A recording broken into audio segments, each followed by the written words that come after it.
آیت نمبر 20 فَإِنْ حَاجُّوكَ، پھر اے نبی صلی اللہ علیہ وآلہ وسلم وہ آپ علیہ السلام سے حجت بازی کریں، فَقُلْ أَسْلَمْتُ وَجْهِيَ لِلَّهِ وَمَنِ اتَّبَعَنِ، تو آپ علیہ السلام فرما دیجئے کہ میں نے تو اپنا چہرہ اللہ کے سامنے جھکا دیا ہے اور انہوں نے بھی جو میری اتباع کر رہے ہیں۔ یہاں تک آیت مبارکہ میں حاجو کا لفظ آیا جو کہ حجہ سے ہے، اور حجہ کا معنی بحث و مباحثہ کرنا بھی ہوتا ہے، اور حج کو بھی حج کیوں کہا جاتا ہے؟ اسی وجہ سے کہ اس میں انسان اللہ تعالیٰ کے ساتھ جو ہے وہ بار بار اس بات کا تکرار بھی کرتا ہے اور اصرار بھی کرتا ہے کہ اس کے گناہوں کو معاف کر دیا جائے۔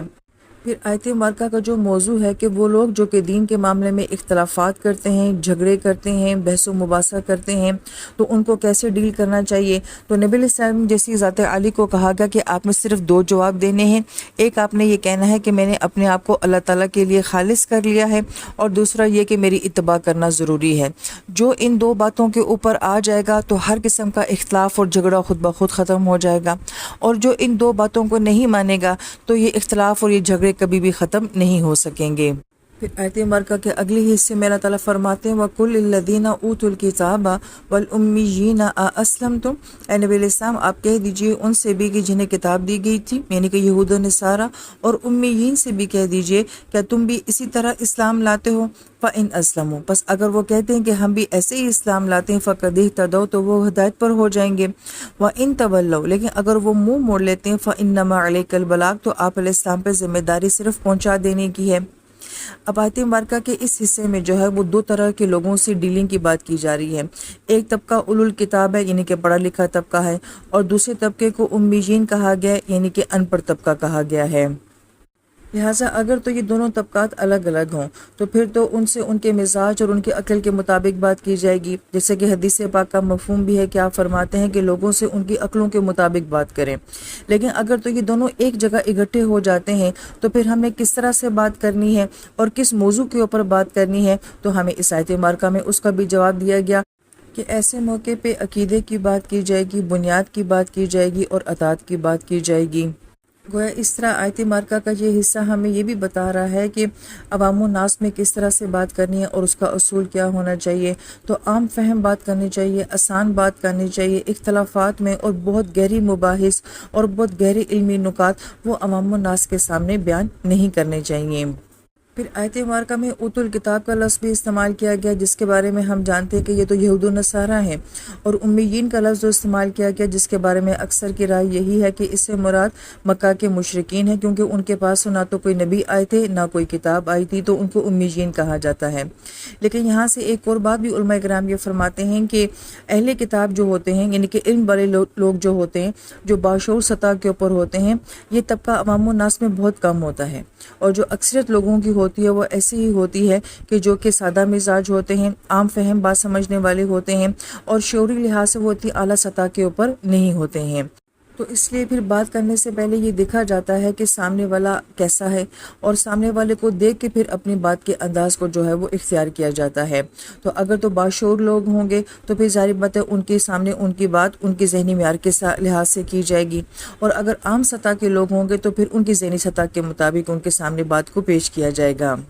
لیکن پھر آیت مبارکہ میں آتا ہے کہ وَإِن تَوَلَّوْا، اگر وہ منہ موڑ لیتے ہیں، تو یہاں پہ بڑی اہم بات علماء کرام یہ فرماتے ہیں کہ عین ممکن ہے کہ آپ نے کسی کے سامنے حق بات کو پیش کر دیا، بہت اچھے انداز کے ساتھ بھی پیش کر دیا،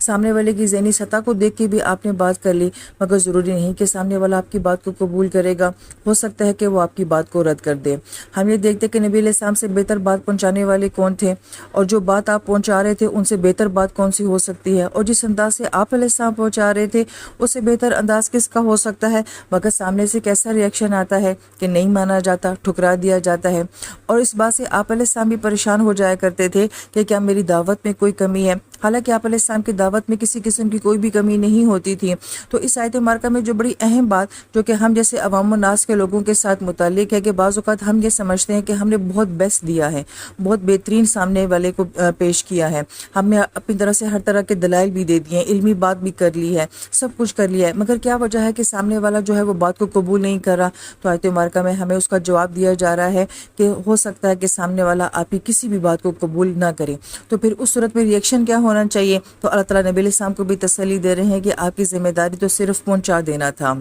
اس لیے آیت مبارکہ میں کہا گیا فَإِنَّمَا عَلَيْكَ الْبَلَاغُ کہ آپ کی ذمہ داری جو ہے وہ بلاغ کی ہے، اور بلاغہ کا مطلب ہوتا ہے کسی چیز کی انتہا پہ پہنچ جانا، کسی چیز کو پوری پرفیکشن کے ساتھ پہنچا دینا۔ تو گویا کہ آپ کے پہنچانے میں کسی قسم کی کوئی کمی نہیں ہونی چاہیے۔ ہماری طرف سے یہ کوشش ہو کہ ہم بہتر سے بہترین بات کریں، اس کو پیش بھی اچھے انداز کے ساتھ کریں۔ جب ہم نے اپنی طرف سے اپنی پوری ذمہ داری پوری کر لی ہے تو اس کے بعد سامنے والے کا کیا ریئیکشن آئے گا، پھر اس کے ذمہ دار جو ہیں وہ ہم نہیں ہوتے ہیں۔ لیکن بحث و مباحثہ نہ ہو، زبردستی نہ ہو، ضد نہیں ہونی چاہیے، اختلافات اور جھگڑے نہیں ہونے چاہیے، بات کو اچھے طریقے سے سامنے والے تک پہنچا دینا یہ ہماری ذمہ داری ہونی چاہیے۔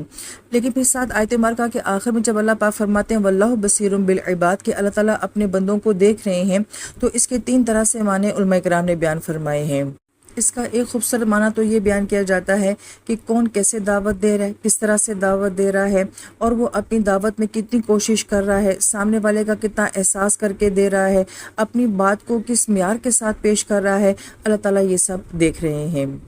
اور دوسرا اس آیت مبارکہ کا یہ معنی بھی بیان کیا جاتا ہے کہ اللہ تعالیٰ دیکھ رہے ہیں کہ کون کس طرح کے عملوں میں لگا ہوا ہے، کہ کون دین کی محنت کر رہا ہے، کوشش کر رہا ہے، اس کے لیے سوچ رہا ہے، پلاننگ کر رہا ہے، وسائل لگا رہا ہے، اللہ تعالیٰ دیکھ رہے ہیں۔ اور یہاں پہ بڑی پیاری بات علماء کرام یہ فرماتے ہیں کہ کون دنیا میں رہ کے جنت والے اعمال کر رہا ہے۔ ہم تو کسی کے بارے میں یہ نہیں کہہ سکتے کہ یہ جنتی اعمال ہیں یا یہ لازمی بات ہے یہ قبول ہوں گے، لیکن اللہ تعالیٰ تو جانتے ہیں کہ یہ بندہ جن کاموں میں لگا ہوا ہے یہ جنتی اعمال ہیں۔ ہمیں مرنے کے بعد پتہ چلے گا کہ ہاں میرا وہ فلاں عمل ایسا تھا کہ جس کو اللہ نے قبول کر لیا تھا اور وہ میرے جنت میں آنے کا سبب بنا ہے۔ تو گویا کہ اللہ تعالیٰ دیکھ رہے ہیں کہ کون کس طرح کے اعمال میں لگا ہوا ہے۔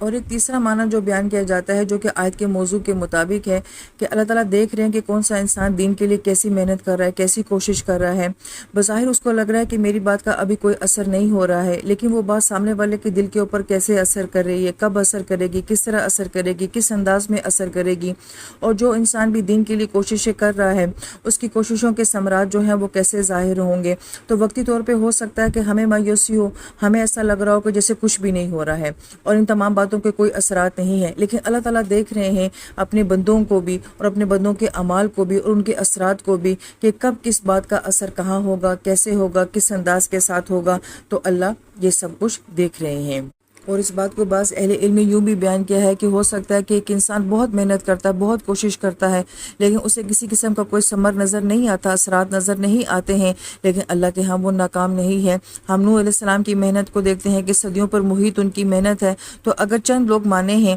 اور اگر اکثریت نہیں مانی ہے تو ہم یہ نہیں کہہ سکتے کہ ان کا سارا کچھ جو ہے وہ ضائع ہو گیا ہے۔ لہٰذا اللہ تعالیٰ کا اپنے بندوں کو دیکھنا کہ بندوں کی کوششوں کو اور ان کی محنتوں کو دیکھا جا رہا ہے، نتیجے ہمارے اختیار میں نہیں ہیں۔